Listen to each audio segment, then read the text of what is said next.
கர்த்தராகிய இயேசு கிறிஸ்துவின் இனிய நாமத்திலே அடியேன் உங்களை வாழ்த்துகிறேன். கிறிஸ்துவுக்குள்ள அருமையான பிள்ளைகளே, ஏசாயா தீர்க்கதரிசியின் புத்தகம் 14ஆம் அதிகாரம் 12வது வசனத்திலே நாம் பார்க்கிறோம். அதிகாலையின் மகனாகிய விடிவெள்ளியே, நீ வானத்திலிருந்து விழுந்தாயே, ஜாதிகளை ஈனப்படுத்தினவனே, நீ தரையிலே விழ வெட்டப்பட்டாயே.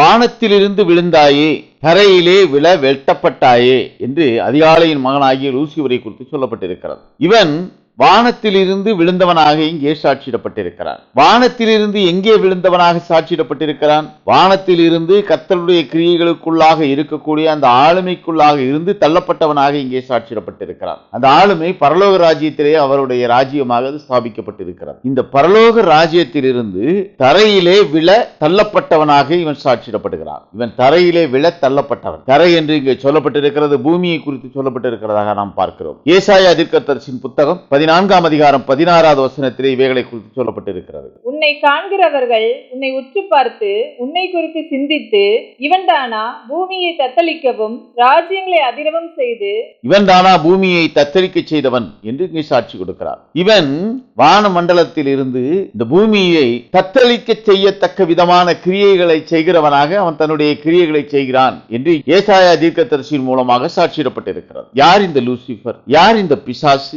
யார் இந்த சர்ப்பம்? இவைகள் எல்லாம் ஒரு நபர் அநேக தன்மைகளிலே செயல்படுகிறவனாக காணப்படுகிறான். நீ விசித்திரமாய் செய்யப்பட்ட முத்திரை மோதிரம் என்று எசேக்கியேல் தீர்க்கதரிசியின் புத்தகம் 28ஆம் அதிகாரம் 12வது வசனத்திலே சொல்லப்பட்டிருக்கிறதை நாம் பார்க்கிறோம். மனுபுத்திரனே, நீ தீரு ராஜாவை குறித்து புலம்பி அவனை நோக்கி, கர்த்தராகிய ஆண்டவர் உரைக்கிறது என்னவென்றால், நீ விசித்திரமாய் செய்யப்பட்ட முத்திரை மோதிரம், நீ ஞானத்தால் நிறைந்தவன், பூரண அழகுள்ளவன். இந்த லூசிபரானவன் அதிகாரம் பெற்றவனாக சாட்சியிடப்பட்டிருக்கிறான். முத்திரை மோதிரம் என்பது ராஜாவினுடைய அடையாளம். ராஜாவினுடைய ஆணைக்கு அடையாளமாக ராஜா அதன் ஒப்புதலை கொடுத்திருக்கிறார் என்பதற்கு அடையாளமாக அதிலே கொடுக்கப்படுகிற கூடிய ஒரு காரியமாக வேதத்திலே நாம் பார்க்கிறோம். இங்கே சொல்லப்பட்டிருக்கிற இந்த முத்திரையானது ராஜாவினுடைய மோதிரத்திலே இருக்கக்கூடிய ஒரு முத்திரை. இந்த ராஜாவினுடைய மோதிரத்திலே இருக்கக்கூடிய இந்த முத்திரையானது ஒரு ஆணையை அங்கீகரிக்கிறதாக அது சாட்சியிடப்படுகிறது. இவைகளை குறித்து வேதாகமத்திலே நாம் பார்க்கிறோம். இங்கே இவன் விசித்திரமாக செய்யப்பட்ட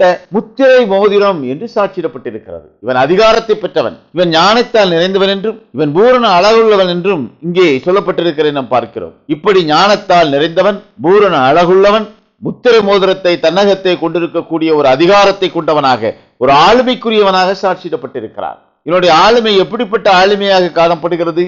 எசேக்கியேல் தீர்க்கதரிசியின் புத்தகம் 28ஆம் அதிகாரம் 14வது வசனத்திலே இவைகளை குறித்து சொல்லப்பட்டிருக்கிறது. நீ காப்பாற்றுகிறதற்காக அபிஷேகம் பண்ணப்பட்ட கேரு, தேவனுடைய பரிசுத்த பர்வதத்தில் உன்னை வைத்தே அக்கினிமயமான கற்களின் நடுவிலே உலாவினாய். நீ காப்பாற்றுவதற்காக அபிஷேகம் பண்ணப்பட்ட கேரு என்று இவனை குறித்து இங்கே சொல்லப்பட்டிருக்கிறதை பார்க்கிறோம். கிறிஸ்துவுக்குள்ள அருமையானவர்களே, இவனுக்கு கொடுக்கப்பட்டிருக்கிற அந்த முத்திரை மோதிரமானது அவன் காப்பாற்றுவதற்காக அபிஷேகம் பண்ணப்பட்ட நிலையிலே அங்கே உயர்த்தப்பட்ட ஒரு நிலை. அவனுக்கு கொடுக்கப்பட்டிருக்கிற அந்த முத்திரையானது காப்பாற்றுவதற்காக கொடுக்கப்பட்டிருக்கிற முத்திரை. அந்த முத்திரையானது இந்த பூமியிலே ஜனங்களை ஆளுமை செய்யக்கூடிய முத்திரை கொண்டதாக வேதத்திலே நாம் பார்க்கிறோம். இயேசு கிறிஸ்துவை சோதிக்கும் விதமாக சோதனைக்காரனாக வந்து பூமியின் சகல ராஜ்யங்களையும் காட்டி இதனுடைய அதிகாரம் யாவும் தன்னிடத்திலே கொடுக்கப்பட்டிருக்கிறது என்று, அந்த மகிமையாவும் தன்னகத்தை கொடுக்கப்பட்டிருக்கிறது என்று அவன் கொடுக்கக்கூடிய சாட்சியை நாம் வேதத்திலே பார்க்கிறோம். கிறிஸ்துவுக்குள் அருமையானவர்களே, அவன் ஒரு அதிகாரத்தை பெற்றவன். அதிகாலையின் மகனாகிய விடிவெள்ளி ஒரு அதிகாரத்தை பெற்றவன். லூசிபர் ஒரு அதிகாரத்தை பெற்றவன். சர்ப்பம் ஒரு அதிகாரத்தை பெற்றவன். பிசாசு ஒரு அதிகாரத்தை பெற்றவன். சாத்தான் என்று சொல்லப்பட்டிருக்கிற இவன் ஒரு அதிகாரத்தை பெற்றிருக்கிறவன். அந்த அதிகாரமானது முத்திரை மோதிரமாக அவனுக்கு கொடுக்கப்பட்டிருக்கிறது.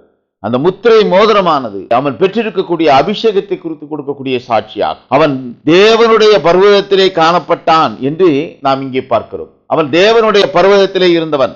அவன் தேவனுடைய ராஜ்யத்துக்குள்ளாக இருந்தவன். தேவனுடைய ராஜ்யத்துக்குள்ளாக இருந்து அவன் இந்த பூமிக்கு விழத்தள்ளப்பட்டான் என்று வேதத்திலே சாட்சி கொடுக்கிறதை நாம் பார்க்கிறோம். கிறிஸ்துவுக்குள்ள அருமையான பிள்ளைகளை, இப்படி முத்திரை மோதிரமாக தன்னகத்தை அதிகாரத்தை பெற்றிருக்கக்கூடிய இந்த லூசிபர் இங்கே வான மண்டலத்திலே கர்த்தருடைய ராஜ்யமாக சாட்சியிடப்படுகிற பரலோக ராஜ்யத்திலே இருக்கிறவனாக இருந்தான். அவன் தேவனுடைய பரிசுத்த பர்வதத்தில் இருந்தான் என்று இங்கே சொல்லப்பட்டிருக்கிறது. தேவனுடைய பரிசுத்த பர்வதத்தில் இருந்தவன் அங்கிருந்து தள்ளப்பட்டான்.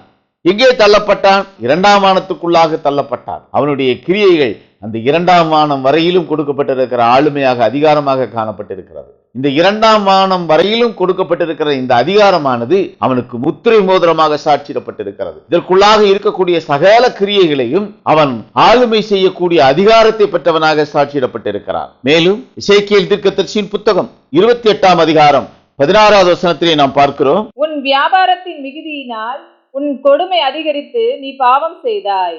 ஆகையால் நான் உன்னை தேவனுடைய பர்வதத்திலிருந்து ஆகாதவன் என்று தள்ளி காப்பாற்றுகிற கேருபா இருந்த உன்னை அக்னிமயமான கற்களின் நடுவே இராதபடிக்கு அழித்து போடுவேன். அவன் தேவனுடைய பர்வதத்திலிருந்து தள்ளப்பட்டவன் என்று சொல்லப்பட்டிருக்கிறது. அவன் தேவனுடைய பர்வதத்தில் இருந்தான், அவன் தேவனுடைய பரிசுத்த பர்வதத்தில் இருந்தான், அவன் தேவனுடைய ராஜ்யத்திலே இருந்தான், அவன் வானமண்டலத்தின் அதிகாரத்தை பெற்றவனாக இருந்தான். ஆனால் அந்த அதிகாரத்துக்குள்ளாக இருந்து அவன் விழத்தள்ளப்பட்டவனாக காணப்படுகிறான். அவன் விழத்தள்ளப்பட்டிருக்கக்கூடிய அந்த கிரியை அவனுக்கு கொடுக்கப்பட்டிருக்கக்கூடிய பரலோக ராஜ்யத்துக்குள்ளாக சென்று தன்னுடைய கிரியைகளை செய்யக்கூடிய அந்த நிலையிலிருந்து அவன் தள்ளப்பட்டவன். பரலோகத்துக்குள்ளாக செல்லக்கூடிய நிலையிலிருந்து தள்ளப்பட்டவனாக அவன் சாட்சியிடப்படுகிறான். கிறிஸ்துவுக்குள்ள அருமையான பிள்ளைகளை, வேதம் சாட்சி கொடுக்கிறது அவனுடைய கிரியைகள் கர்த்தருடைய சமூகத்துக்கு மாறுபாடான கிரியா காணப்பட்டபடியினால் அவன் அங்கிருந்து தள்ளப்பட்டான் என்று. கிறிஸ்துவுக்குள்ள அருமையான பிள்ளைகளை, எசேக்கியேல் தீர்க்கதரிசியின் புத்தகம் 28ஆம் அதிகாரம் 13வது வசனத்திலே நாம் பார்க்கிறோம், நீ தேவனுடைய தோட்டமாகிய ஏதேனில் இருந்தவன். பத்மராகம், புஷ்பராகம், வைரம், படிகப்பச்சை, கோமேதகம், எஸ்பி, இந்திரநீலம், மரகதம், மாணிக்கம் முதலான சகலவித ரத்தினங்களும் பொன்னும் உன்னை மூடிக்கொண்டிருக்கிறது. நீ சிருஷ்டிக்கப்பட்ட நாளில் உன் மேலவாத்தியங்களும் உன் நாகசுரங்களும் உன்னிடத்தில் ஆயத்தப்பட்டிருந்தது. நீ தேவனுடைய தோட்டமாகிய ஏதேனில் இருந்தவன் என்று சொல்லப்பட்டிருக்கிறது. அவன் அந்த ஆளுமைக்குள்ளாக இருந்து தன்னுடைய கிரியைகளுக்குள்ளாக அவன் இருக்கும் பொழுது, அவனுடைய மகிமைக்குள்ளாக அவன் இருக்கும் பொழுது அவனுக்கு என்று ஒரு பொறுப்பு கொடுக்கப்படுகிறது. அதற்கு முன்னராக அவன் காப்பாற்றுவதற்காக அபிஷேகம் பண்ணப்பட்டவன் என்று சாட்சியிடப்படுகிறான். இந்த பூமியிலேயே இருக்கக்கூடிய சகல அதிகாரங்களையும் ஆளுமையும் தன்னகத்தை கொண்டிருக்கக்கூடியவன். இந்த பூமிக்குரிய காரியங்கள் யாவற்றிலும் அவன் அதிகாரம் செலுத்தக்கூடியவனாக காணப்படுகிறான். அப்படி அதிகாரம் பெற்றிருந்தவன் தேவனுடைய தோட்டமாகிய ஏதேனிலும் கொண்டு வைக்கப்படுகிறான். அந்த அதிகாரத்துக்குள்ளாக தேவனுடைய தோட்டத்துமாகிய அந்த ஏதேனுக்குள்ளும் அவன் நுழைகிறதை வேதம் சாட்சி கொடுக்கிறது. அவன் ஏதேனுக்குள்ளாகவும் வருகிறான். அவன் ஏதேனுக்குள்ளாக வந்து உயிரோடு இருக்கக்கூடிய நாளெல்லாம் மண்ணை தின்பாய் என்று தன்னுடைய மீறுதலினால் ஒரு சாபத்துக்குள்ளாகிறான். ஆதியாகமம் 3ஆம் அதிகாரம் 14வது வசனத்திலே இவைகளை குறித்து நாம் பார்க்கிறோம். அப்பொழுது தேவனாகிய கர்த்தர் சர்ப்பத்தை பார்த்து, நீ இதை செய்தபடியால் சகல நாட்டு மிருகங்களிலும் சகல காட்டு மிருகங்களிலும் சபிக்கப்பட்டிருப்பாய். நீ உன் வயிற்றினால் நகர்ந்து உயிரோடு இருக்கும் நாளெல்லாம் மண்ணை தின்பாய். நீ உயிரோடு இருக்கும் நாளெல்லாம் மண்ணை தின்பாய் என்று இங்கே சொல்லப்பட்டிருக்கிறது. அவன் வானமண்டலத்தின் அதிகாரத்துக்குள்ளாக இருந்தவன். அவன் வானமண்டலத்துக்குள்ளாக செல்லக்கூடிய ஒரு கிருபை பெற்றவனாக இருந்தவன். வானமண்டலத்துக்குள்ளாக செல்லக்கூடிய அந்த தன்மையிலே விளங்கினவன்.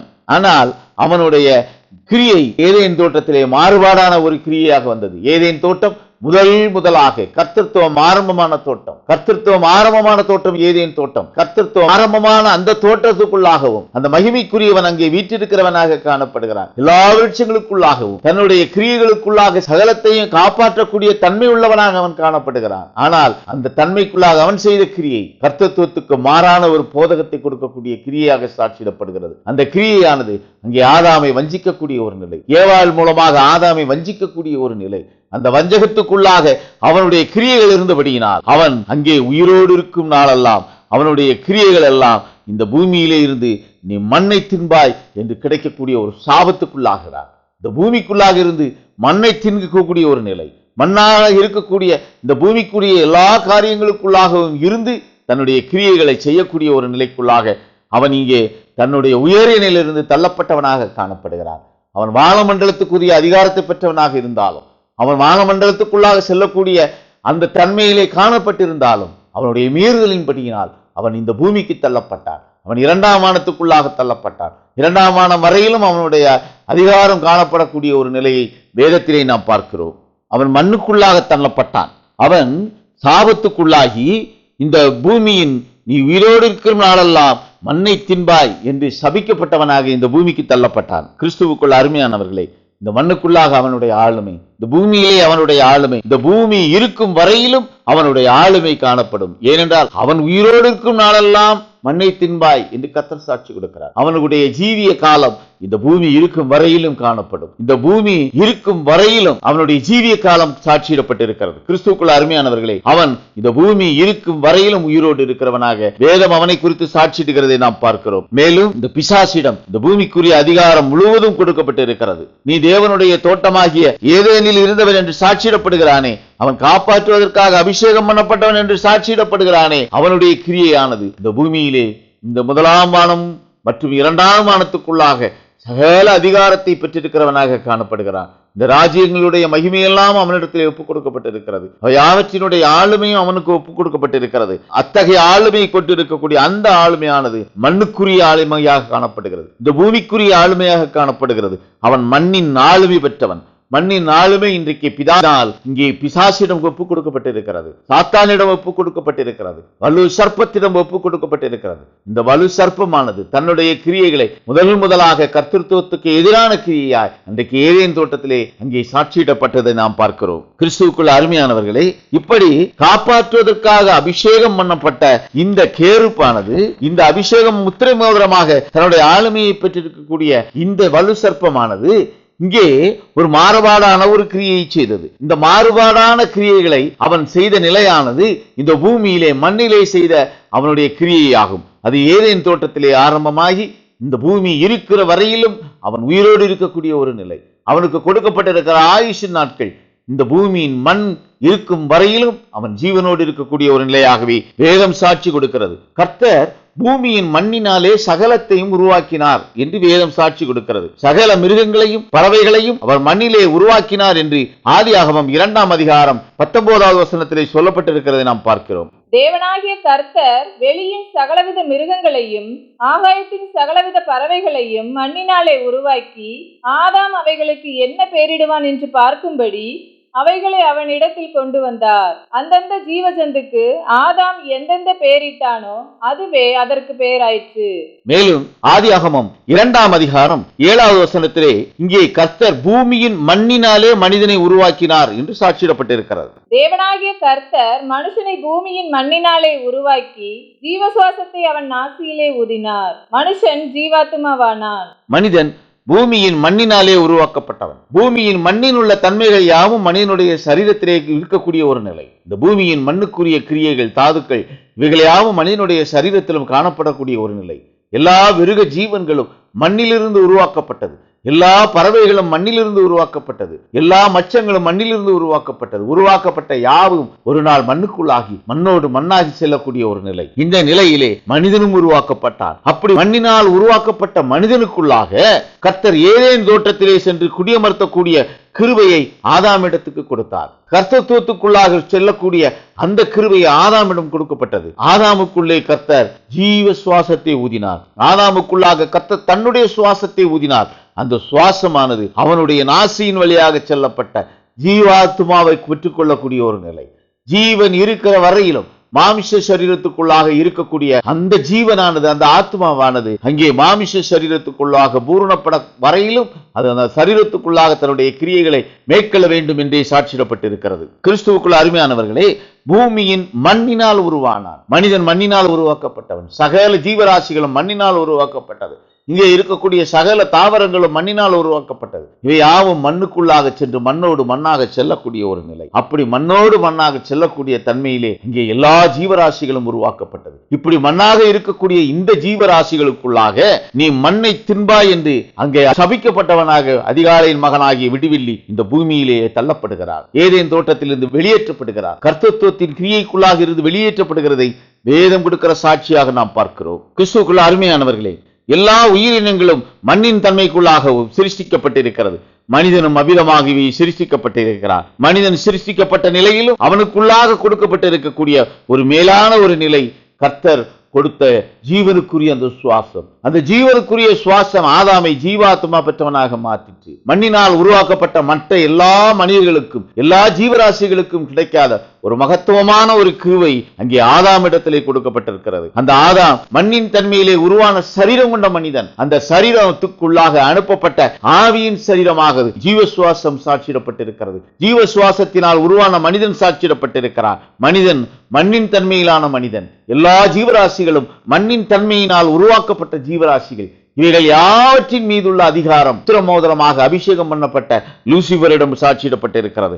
அவனுடைய அதிகாரம் இந்த மண் இருக்கும் வரையிலும் இந்த பூமியிலே சாட்சியிடப்பட்டிருக்கிறது. அவனுடைய அதிகாரம் இந்த பூமி இருக்கும் வரையிலும் அவன் உயிரோடு இருக்கக்கூடிய நிலைக்குள்ளாகவும் அவனை கொண்டு செல்கிறது. அவனுடைய ஜீவனுக்கு கொண்டு கொடுக்கப்பட்டிருக்கிற காலம். அவன் ஆக்கினை தீர்ப்புக்கென்று நியமிக்கப்பட்டிருந்தாலும் அந்த ஆக்கினைக்குரிய தண்டனையை அவன் இரண்டாம் மரணமாகிய அந்த அக்கினி கந்தகம் எரியக்கூடிய மரணத்துக்குள்ளாக செல்லும் வரையிலும் அவனுடைய ஜீவன் இந்த பூமியிலே இருக்கக்கூடிய ஒரு நிலை. ஏனென்றால் கர்த்தர் அவனுக்கு கொடுத்திருக்கிற அந்த கிருபையானது இந்த பூமி இருக்கும் வரையிலும் அவன் ஜீவனோடு இருக்கக்கூடிய ஒரு நிலை. இது ஏனென்றால் கர்த்தர் அவனை காப்பாற்றுவதற்காக அபிஷேகம் செய்யக்கூடிய அந்த அபிஷேகம் அவனை இந்த பூமி இருக்கிற வரையிலும் உயிரோடு இருக்கக்கூடிய அந்த தன்மையை கொண்டதாக அவனுக்கு கொடுக்கப்பட்டிருக்கிற கிருபையாகவே நாம் பார்க்கிறோம். கிறிஸ்துவுக்குள் அருமையானவர்களே, இப்படியாக முதலாக கிருபையை பெற்ற ஆதாம் தனக்குள்ளாக இருந்து ஒரு சந்ததியை உருவாக்க கிருபை பெற்றான். அந்த சந்ததி அவனுடைய சந்ததியாய் ஆதாமுடைய சந்ததியாய் ஆவியின் சரீரம் பெற்ற ஜனங்களாய் சாட்சி கொடுக்கப்படுகிறார்கள். ஆதாம் மண்ணினால் சிருஷ்டிக்கப்பட்டது போல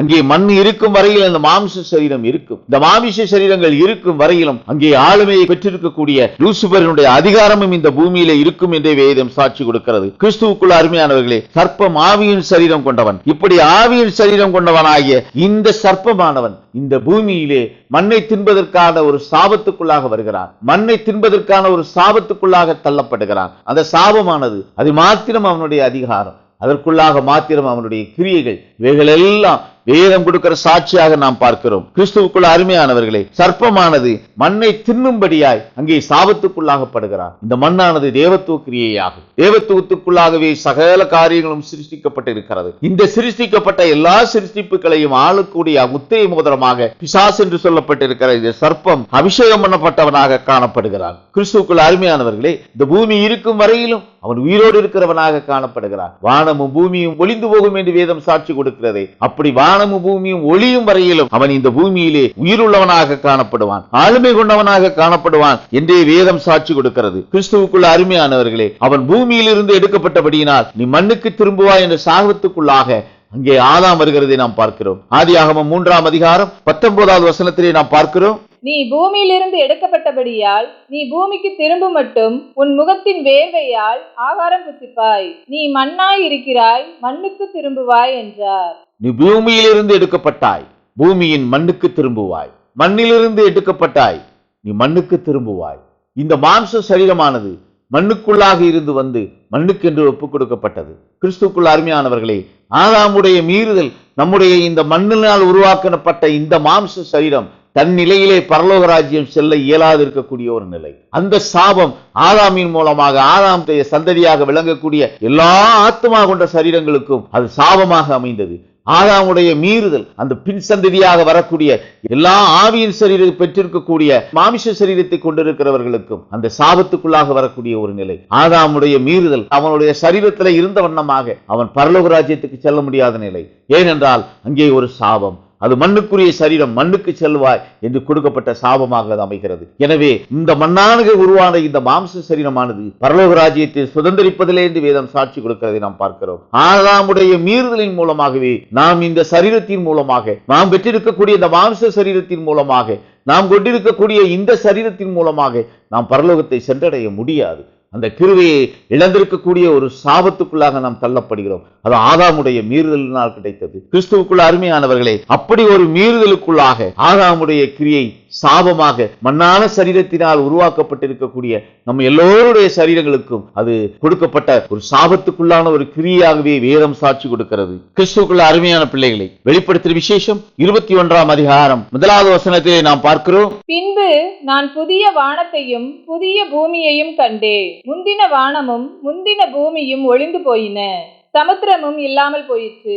முந்திய வானமும் முந்திய பூமியும் இல்லாமற் போயிற்று என்று இங்கே சொல்லப்பட்டிருக்கிறது. இந்த முந்திய வானம், இந்த முந்திய பூமி என்று சொல்லப்பட்டிருக்கிற இந்த பூமியானது மண்ணின் தன்மையை கொண்டிருக்கக்கூடிய பூமி. ஏனென்றால் இந்த மண்ணின் தன்மையை பெற்றிருக்கக்கூடிய இந்த பூமியின் மீதான ஆளுமையை பெற்றிருக்கிறவனாகவே மண்ணை தின்னக்கூடிய சாபத்துக்குள்ளாக தன்னுடைய விண்ணுலக வாழ்வை இழக்கக்கூடிய நிலைக்குள்ளாக தள்ளப்பட்டவனே அந்த அதிகாலையின் மகனாகி விடிவெள்ளி. இவன் தன்னுடைய மகிமையிலிருந்து தள்ளப்படுகிறான். இந்த பூமி இருக்கும் வரையிலும் அவனுடைய ஜீவியம் இந்த பூச்சக்கரத்திலே காணப்படும், அவனுடைய ஆளுமை காணப்படும், அவனுடைய அதிகாரம் காணப்படும். இப்படி இந்த பூமி இருக்கிற வரையிலும் அவன் இதை தின்னக்கூடிய ஒரு நிலை, இதன் மீதான ஆளுமையை செலுத்தக்கூடிய நிலைக்குள்ளாக அவன் உயர்ந்திருக்கக்கூடிய ஒரு நிலை. ஆனால் இங்கே சொல்லப்பட்டிருக்கிற இந்த பழைய பூமி, அதாவது முந்தின பூமி, இந்த முந்தின மண் இல்லாமற் போன ஒரு நிலை. அப்படி இல்லாமற் போகக்கூடிய ஒரு நிலைக்குள்ளாக வரும் பொழுது இங்கே புதிய பூமி உருவாக்கப்படுகிறது. இந்த புதிய பூமி முற்றிலுமாக மண்ணினால் உருவாக்கப்படக்கூடிய தன்மை கொண்ட ஜனங்களை கொண்டதாக சாட்சியிடப்படவில்லை. இந்த புதிய பூமியானது இந்த மண்ணுக்கு வேறுபாடான ஒரு நிலை, இங்கே இந்த மண்ணிலிருந்து வேறு பிரிக்கப்பட்டிருக்கிற நிலை. எனவே இந்த ஆளுமை பிசாசுக்கு இந்த முந்திய பூமியோடு நின்று போகக்கூடிய ஒரு நிலை. இவனுடைய அதிகாரம், இவனுடைய ஆளுமை யாவும் முந்திய பூமியோடு நின்று போகிவிடும். ஏனென்றால் அவனுடைய ஆயுளும் நாட்களும் அந்த முந்திய பூமி இருக்கும் வரையிலும் மட்டும் சாட்சியிடக்கூடிய சாட்சியாகவே வேதம் கொடுக்கக்கூடிய சாட்சியை நாம் பார்க்கிறோம். கிறிஸ்துவுக்குள்ள அருமையானவர்களே, வெளிப்படுத்தின விசேஷம் 20ஆம் அதிகாரம் 2வது வசனத்திலே நாம் பார்க்கிறோம். பிசாஸ் என்றும் சாத்தான் என்றும் சொல்லப்பட்ட பழைய பாம்பாகிய வலுசர்ப்பத்தை அவன் பிடித்து அதை 1000 வருஷம் அளவும் கட்டி வைத்து அந்த 1000 வருஷம் நிறைவேறும் வரைக்கும் அது ஜனங்களை மோசம் போகாதபடிக்கு அதை பாதாளத்திலே தள்ளி அடைத்து அதன் மேல் முத்திரை போட்டான். இந்த வலு சர்ப்பம், இந்த பழைய பாம்பு அதிகாலையின் மகனாகிய விடிவெள்ளி 1000 வருட அரசாட்சியின் போது இந்த மண்ணிலே இருந்து ஆளுமைக்குரிய நிலையில் இருந்து தள்ளப்படக்கூடிய ஒரு நிலை. ஏனென்றால் 1000 வருஷ அரசாட்சி முழுவதிலும் அவனை கட்டி பாதாளத்திலே தள்ளி அவனை முத்திரை போட்டு வைக்கக்கூடிய ஒரு சாட்சியை நாம் பார்க்கிறோம். அவனுக்கு முத்திரையிடப்பட்டிருக்கக்கூடிய அந்த ஒரு சிறைச்சாலை தண்டனைக்குள்ளாக அவன் தள்ளப்படுகிறான். அவன் அங்கே தள்ளப்படக்கூடிய கால அளவானது 1000 வருடம். அந்த 1000 வருடம் வரையிலும் இந்த பூமி இருக்கும். அந்த 1000 வருட அரசாட்சி இந்த பூமியின் மேற்பரப்பு. பூமிக்குள்ளாகவே பாதாளம் இருக்கிறதாக வேதம் சாட்சி கொடுக்கிறது, எரிநரகம் இருக்கிறதாகவே வேதம் சாட்சி கொடுக்கிறது. அந்த பாதாளத்துக்குள்ளாக, அந்த எரி நரகத்துக்குள்ளாக 1000 வருட காலம் சிறை தண்டனையை அனுபவிக்கிறவனாக சர்ப்பமானவன் அந்த பூமிக்கு கீழ் இருக்கக்கூடிய பாதாளத்துக்குள்ளே கட்டப்பட்டிருக்கக்கூடிய ஒரு நிலை. அவனுடைய ஆளுமை முற்றிலுமாக அந்த 1000 வருடமும் இந்த பூமியிலே நீக்கப்பட்டிருக்கக்கூடிய ஒரு நிலை. அவனுடைய ஆளுமை 1000 வருடம் இந்த பூமியிலே எந்த கிரியைகளும் செய்ய முடியாது இருக்கக்கூடிய ஒரு நிலை. ஏனென்றால் அந்த 1000 வருடம் இயேசு கிறிஸ்துவுடைய 1000 வருட அரசாட்சியாகவே சாட்சியிடப்பட்டிருக்கிறது. அங்கே அவனுக்கு அதிகாரம் இல்லாத இருக்கக்கூடிய ஒரு நிலை. ஆளுமை முழுவதும் குமாரனிடத்திலே ஒப்புக் கொடுக்கப்பட்டிருக்கிற நிலை. 1000 வருடம் முழுவதிலும் இருக்கக்கூடிய ஆளுமை குமாரனோடும் குமாரனுடைய ஜனங்களாய் 1000 வருட அரசாட்சியிலே பங்கடையும் பொருட்டு எடுத்துக்கொள்ளப்பட்ட ஜீவனுக்குரிய ஜனங்களும் வந்து பங்கடையக்கூடிய ஆட்சியாகவே அது சாட்சியிடப்பட்டிருக்கிறது. ஏனென்றால் அந்த கிரியைக்குரிய காலம் நிறைவேறும் வரையிலும் பிசாசானவன் அங்கே 1000 வருடம் இந்த பூமிக்குள்ளாக பாதாளத்துக்குள்ளாக கட்டப்பட்டிருப்பான். இந்த பூமி இருக்கும் வரையிலும் தான் அவன் உயிரோடு இருக்கக்கூடிய அந்த நிலை காணப்படுகிறது. கிறிஸ்துவுக்குள்ள அருமையான பிள்ளைகளை, 1000 வருட அரசாட்சியின் போது பிசாசு என்று சொல்லப்பட்டிருக்கிற இந்த சர்ப்பமானவன் மண்ணுக்குள்ளாக கட்டப்பட்டு இருக்கக்கூடிய ஒரு நிலை. மண்ணுக்குள்ளாக கட்டப்பட்டிருக்கிறவன் மண்ணுக்குள்ள அதிகாரத்தில் இருந்து நீக்கப்பட்டிருக்கக்கூடிய ஒரு நிலை. பூமியின் மேற்பரப்பு முழுவதிலும் அக்கினியினால் சுட்டரிக்கப்பட்ட பின் இயேசு கிறிஸ்துவுடைய 1000 வருட அரசாட்சி இந்த பூமியிலே நடக்கும். அந்த 1000 வருட அரசாட்சியிலே சிங்கமும் வைக்கோல் தின்னக்கூடிய ஒரு நிலை. அங்கே பாவமில்லாத பரிசுத்த பூமியாக இந்த பூமி காணப்படும். ஏனென்றால் இந்த பூமியினுடைய ஆட்சி பரிசுத்தருக்கு கொடுக்கப்பட்டிருக்கிற ஆட்சியா. அது முந்தின அதிகாரத்தை பெற்றிருக்கக்கூடிய லூசிபரனுடைய அதிகாரம் பறிக்கப்பட்டிருக்கக்கூடிய ஒரு நிலை. மண்ணை தின்னக்கூடிய சாபத்துக்குள்ளானவன் ஆக்கினை தீர்ப்புக்கென்று காத்திருக்கிறவனாக பாதாளத்துக்குள்ளே சிறைப்படுத்தப்படுகிறான். அந்த சிறைப்படுத்தப்படக்கூடிய காலம் முழுவதிலும் இங்கே 1000 வருட அரசாட்சி எந்த தீங்கும் அவருடைய பரிசுத்த பர்வதத்திலே காணப்படாது இருக்கக்கூடிய ஒரு நிலை. கிறிஸ்துவுக்குள்ள அருமையானவர்களே, வேதம் சாட்சி கொடுக்கிறது. அந்த 1000 வருடம் அரசாட்சி காலம் முழுவதிலும் பிசாசினுடைய பங்களிப்பு இந்த பூமியிலே கிரியை செய்யாது இருக்கிற நிலை. ஏனென்றால் அவன் மாத்திரமல்ல, அவனோடு சேர்ந்து அவனுடைய கிரியைகளுக்கெல்லாம் உடனிருந்த தூதர்களும் இந்த அந்தகாரத்துக்குள்ளாக கட்டப்படக்கூடிய ஒரு நிலை. யூதாவின் நிருபம் 6வது வசனத்திலே நாம் பார்க்கிறோம். தங்களுடைய ஆதி மேன்மையை காத்து கொள்ளாமல் தங்களுக்குரிய வாசஸ்தலத்தை விட்டுவிட்ட தூதர்களையும் மகா நாளில் நியாய தீர்ப்புக்கென்று நித்திய சங்கிலிகளினாலே கட்டி அந்தகாரத்தில் அடைத்து வைத்திருக்கிறார். தங்களுடைய ஆதி மேன்மையை காத்து கொள்ளாத தூதர்கள் அந்தகாரத்தில் அடைக்கப்படுகிறார்கள் என்று சாட்சி கொடுக்கப்பட்டிருக்கிறது. ஆதி மேன்மையை காத்துக்கொள்ளாத தூதர்கள் தங்களுடைய மேன்மையை பிசாசு காத்துக்கொள்ளவில்லை. தனக்கென்று கொடுக்கப்பட்ட அந்த மேன்மை நின்று தள்ளப்பட்டவனாக காணப்படுகிறான். அப்படியாக அவனுக்கொத்த கிரியைகளை அவனோடு செய்த அந்த தூதர்களும் இந்த பூச்சக்கரத்திலே தன்னுடைய கிரியைகளை மண்ணுக்குரிய கிரியைகளாக செய்து கொண்டிருக்கக்கூடிய ஒரு காரியம். அவைகள் 1000 வருஷ அரசாட்சி காலத்துக்குள்ளாக